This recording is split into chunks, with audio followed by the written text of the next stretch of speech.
ఎట్లా అంటే అంకుల్ వాళ్ళ ప్లాట్ లోనే అండి మేము అందరం వెళ్ళి వీక్లీ ఒకసారి అన్న కూర్చునేది. దరిద్రుడు ఎట్లా అంటే మేము వాష్రూమ్ కి వెళ్తామని చెప్పి వాష్రూమ్ కూడా కూలగొట్టేశాడు. అసలు ఆ కిటికీలో నుంచి ఫోటోలు తీస్తారు మమ్మల్ని. కొట్టేశాడు. అద్దాలు అసలు మోటార్ ఏది లేదు అసలు. మా నాన్న 97 లో కొన్నాడు. 2004 నేను 7th క్లాస్ లో ఉన్నప్పుడు. ఇప్పుడు నా పెళ్లి అయిపోయింది, నా కూతురు ఇప్పటి వరకు తిరుగుతానే ఉన్నా. ఇంకెందుకండి భయము? ఏం చేస్తాడు వాడు? చంపుతాడా? సంపని. ఆల్రెడీ మాకు అట్లాంటివన్నీ ఎదురు పడతానే ఉన్నాయి అక్కడ. అయినా కూడా మాకు కావాలని చెప్పేసి మేము వెళ్తున్నాం, ఇక్కడికి కూడా వచ్చాము. దేనికైనా రెడీ అని మేము భయపడేదే లేదు అసలు. కొంచెమన్నా సిగ్గుండాలి.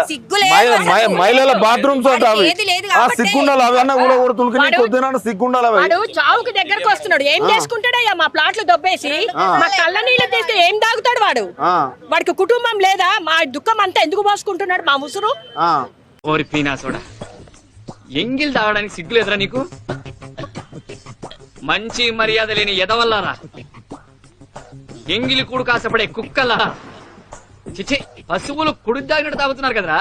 ఇంతకాడికి వచ్చే పోయే నలుగురు దగ్గర ఒంటెలు తాగినా బెటర్ కదరా.